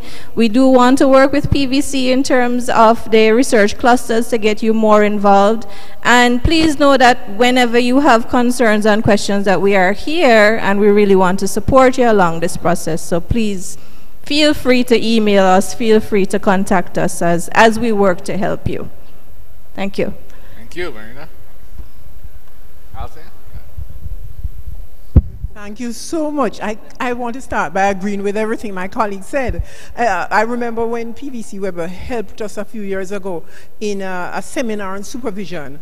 He wasn't then the big boss in terms of administration. I was struck by his passion. He seemed to have fun. He seemed to have fun with having so many students as supervisees. And I think you felt that today, and we would love to think that that is true of all our students. And I believe that that passion, you said it already, Marina, Professor Eldemire Shearer cares so much for grad students. She gets fired up. She answers emails at 6 a.m. I don't know, I'm not encouraging you to email her, since in theory you must come through us. For any students of humanities and education who are here, what I want to say is I think we underuse the campus research grant to which Prof. Weber alluded, and Prof. Eldemire Shearer was speaking about it. You see, the problem is that people in science, for instance, can ask for money to buy refrigerators, am I right? Equipment that we don't use in the humanities and education. So we might say that this is not for us. And what I'm urging any FHE students who are here to do is to take seriously what Prof. Eldemire Shearer said about developmental travel, for instance. If there's a university where they have better library facilities than we have, and we have colleagues that you can work with, surely, I think that's the kind of thing you were thinking of, you could apply to go for a week, not a month, a week, to do serious work, to take the research to a different level. So I guess what I'm saying is let's use the money that UWI is generously offering to us. Thank you so much. And we've been able, for the FHE, FSS students, I mean, we have one who is now about to get his degree that went to Cuba. So there are various things. What I would ask that you do, there's a thing called research assistance, which is your focus groups, etc. Please don't put that we're paying for food and drink, because we can't pay for food and drink. So we will pay for research assistance for your focus group. So if you don't know, and your deputy deans know how to word it on the form, so just have discussions with them about that. But we do wish to ensure that we help. Granted, the chunk is going to go to science and technology, but I'm not measuring trunk. What I would like to know is that for 20 science students, there's also 20 FHE, FSS students.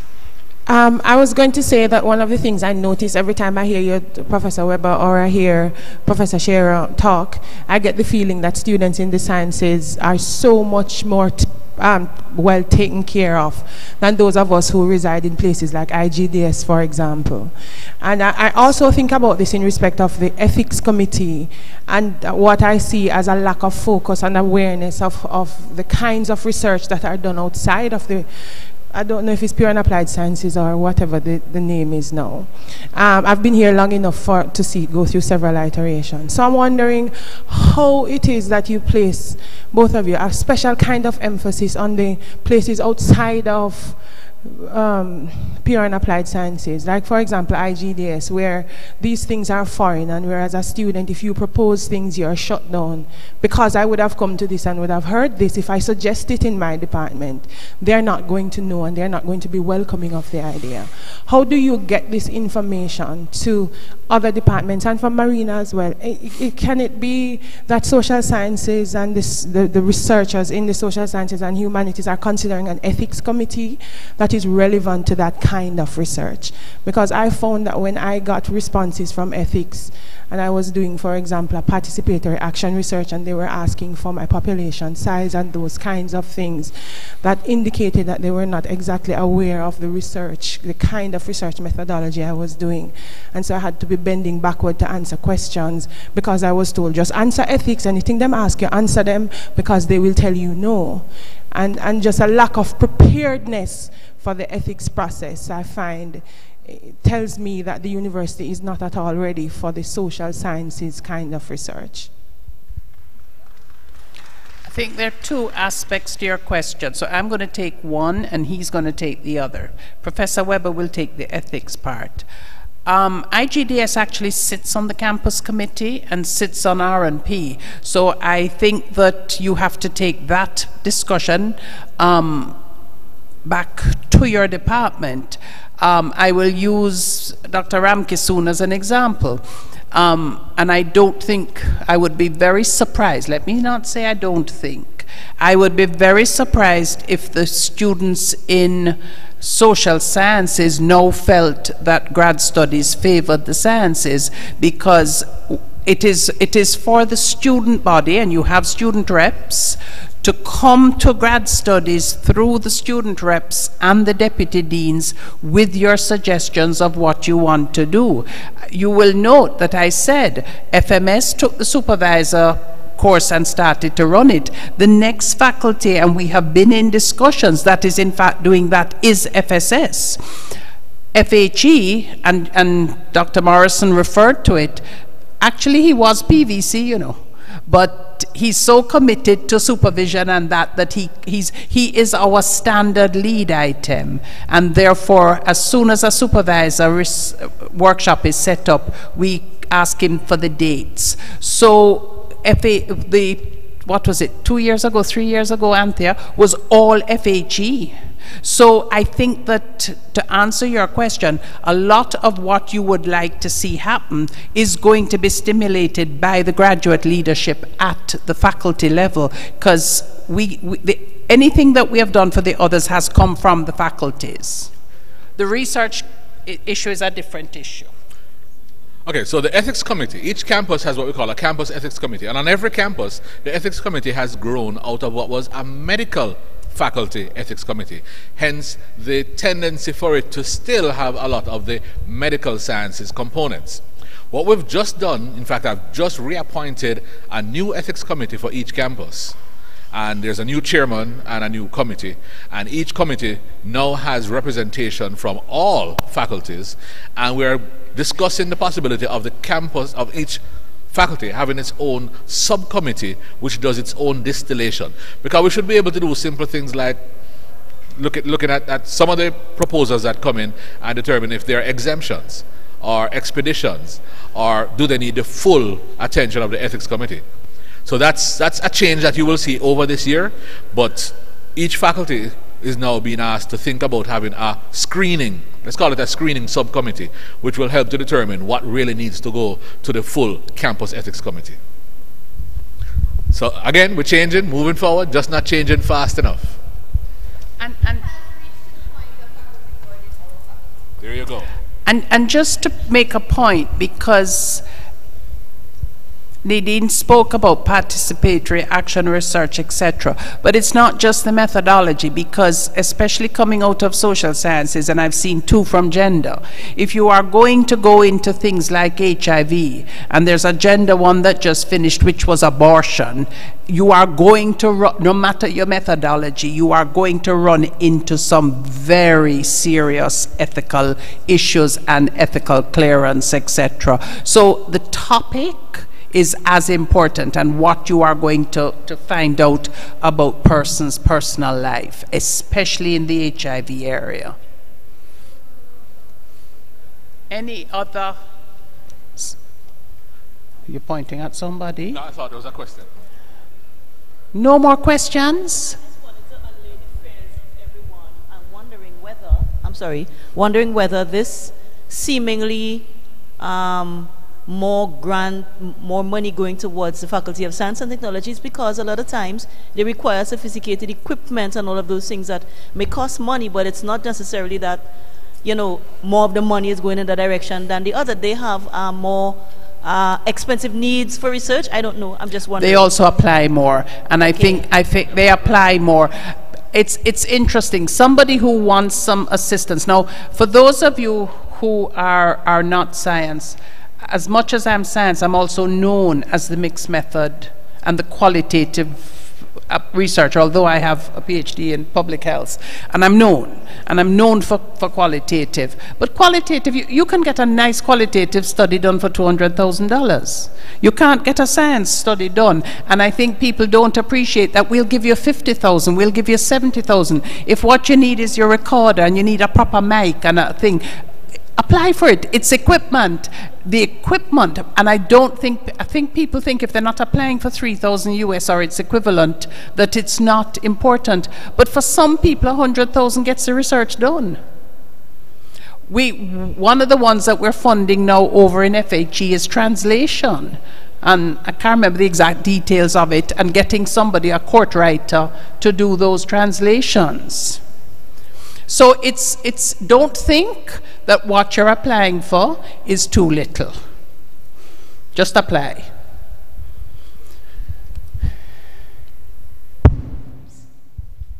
Thank you. Good afternoon, everyone. Well, morning, everyone. Morning. Really happy that Grad Studies was able to organize this event. I found it very useful to be here. Just a question that has two parts concerning your advisory committee. Am I to understand that it's your committee, so you can invite someone to be a member of that committee? But how do you make it official that, one, you have invited this person and they respond in the affirmative that they would like to sit on that committee? How do you know, get Grad Studies to recognize that, and how do you proceed from there? Okay, so it is your committee, and what I would expect is the relationship between you and your supervisor should be such that you say, Soup, I'm not seeing X or I need Y, and you know, I've found somebody over, and you say who the person is.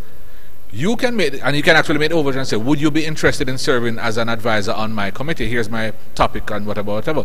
Take that back to the supervisor and say, I would like to add one person to our committee, and here's what they would bring. It is unlikely that a supervisor is going to say, no, I don't want him. Very likely they're going to say, okay, if you think so, we will. The supervisor then writes to through is there a coordinator, a graduate coordinator for the department. Supervisor would write to the graduate coordinator, who would then take it through to the deputy dean, who will then write to Graduate Studies to say they would like to include, and it can be fair time, you know. You can have an advisor for a 1-year period and then take them back off if you think that in the year they can contribute such and such. Your supervisor going to stay, and your co-supervisor going to stay, and the other members of the advisory team can move if you need them to. But it's going to be a letter that's going to come from the supervisor. And that's why I said there's an administrative role for the supervisor, even if they're not the content supervisor. Somebody needs to continually manage the process.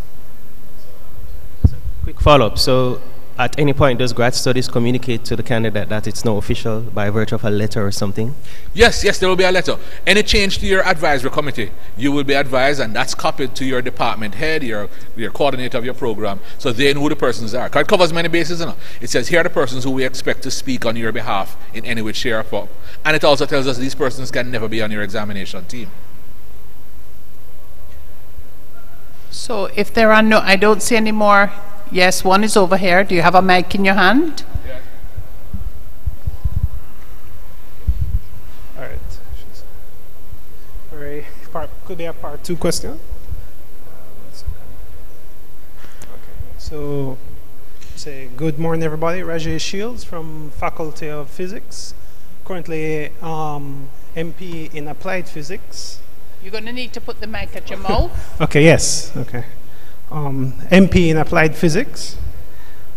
This entire information has been very insightful, and I should say, as students who look for prospects beyond the student academic phase, apart from initiatives such as Research Day and job placement, is there any specific platforms us graduate students can access information that can provide us with information to the needs of industry and public sector, especially PPP, public-private partnerships?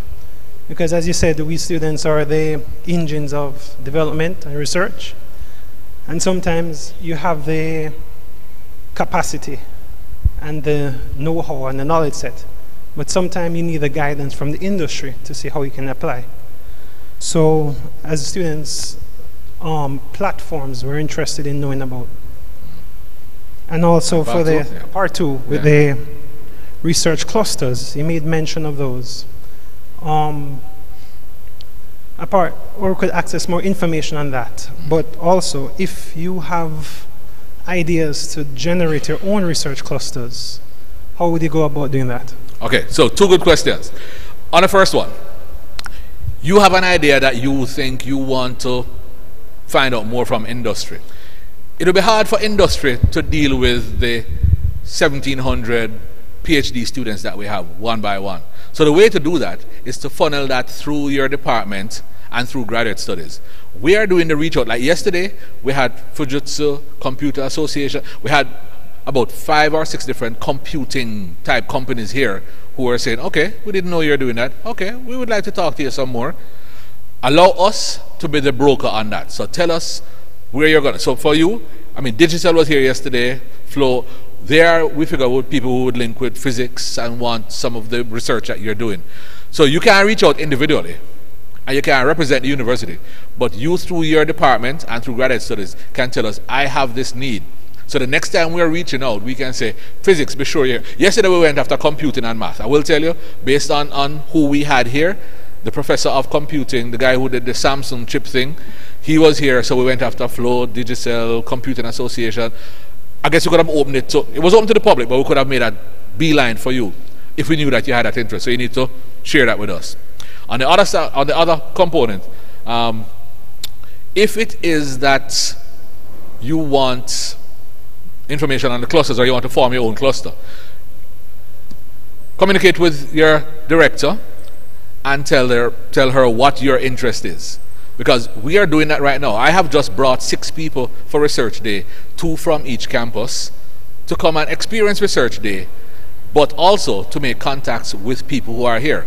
So the guy who spoke yesterday is a computing guy. I've just left him from morning in computing down there to talk to the people in computer sciences down here to start to make the links.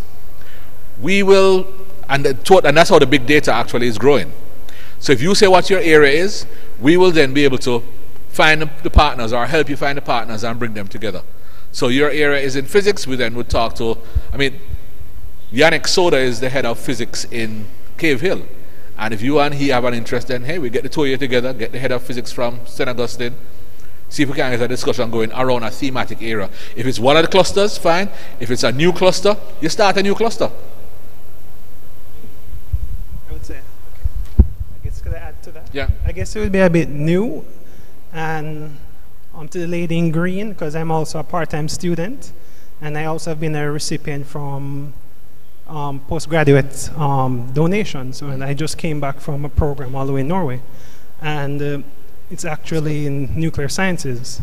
And if you have these ideas that can be, what I have known personally with nuclear sciences, it's multi-applicational.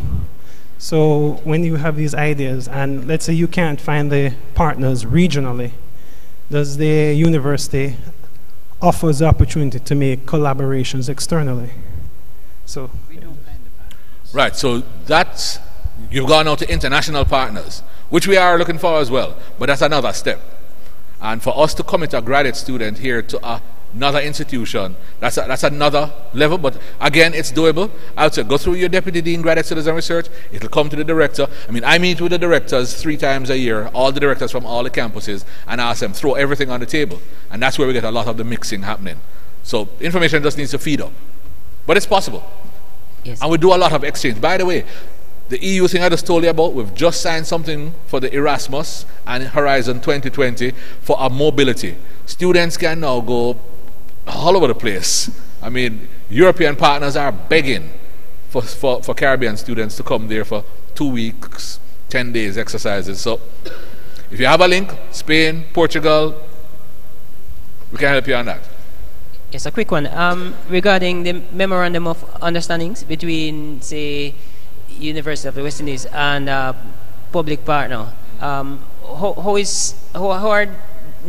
are the MOUs normally established? Is it normally through the university's initiation, or who takes the initiative, and how do you go about establishing one? All right, so there are many different types of MOUs.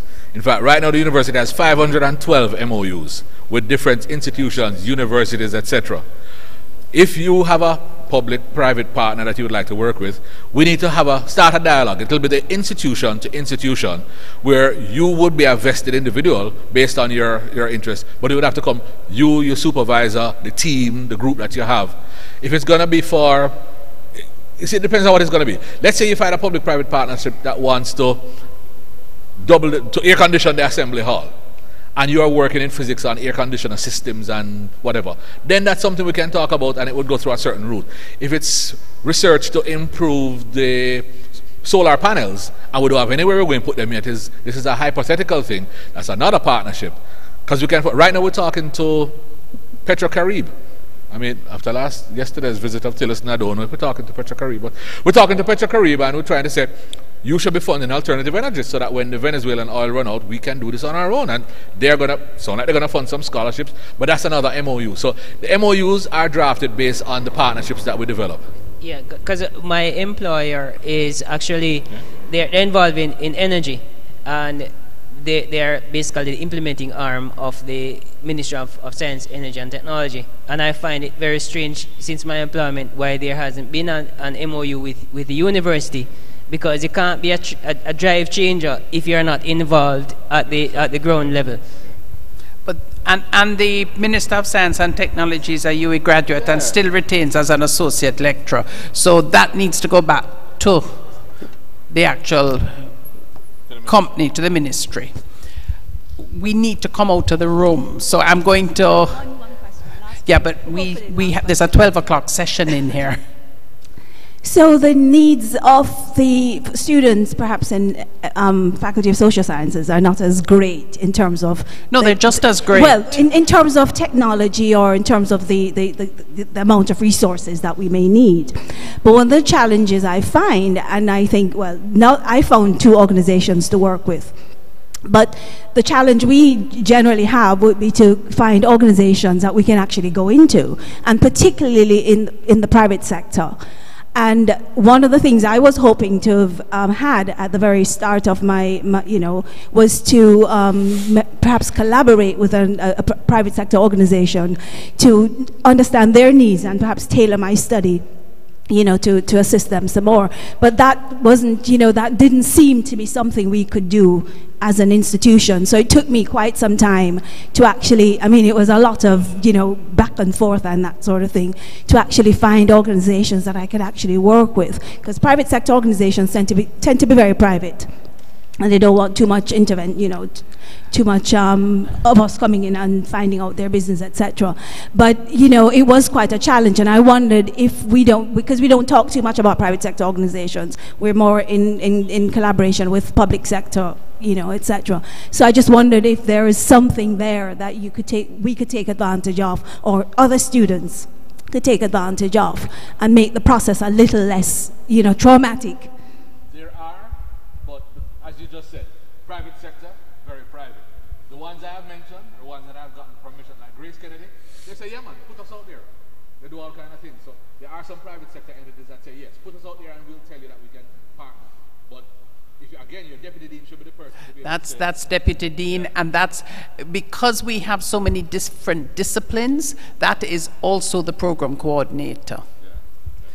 So let me invite everybody here to the ethics seminar at 10 o'clock tomorrow morning in this room. Ethics, which will be done tomorrow morning. And then I'm going to invite Alexis Samuels, who is a PhD English candidate. She's also a graduate student envoy, GSSE, to come and speak to Professor Weber. Oh, okay. Now I'm nervous.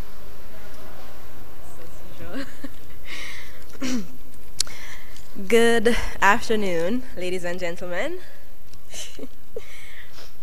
I, on behalf of my fellow UE students, would like to extend a huge thank you to Pro Vice Chancellor Professor Weber for his enlightening and entertaining presentation.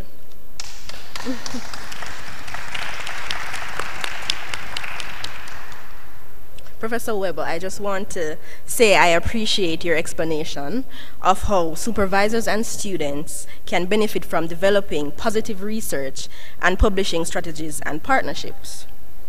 You've taught us that access, alignment, and agility are essential steps in research expansion. It is indeed worthwhile to know that students with the right training can help the university to broaden online training and learning.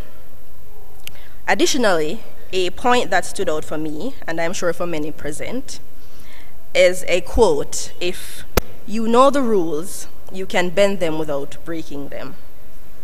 Your words are definitely valuable for the student body, because we understand even better the importance of flexibility, peer and supervisory support, and the need for curiosity and change on our path to success. The approval of our thesis and our degree is not the end, but the beginning. Once again, we are grateful for your presentation, and we would also like to present you with this gift as a symbol of our appreciation. Thank you so much. Okay, thank you. Thank you for your work. Thank you, and keep asking those questions.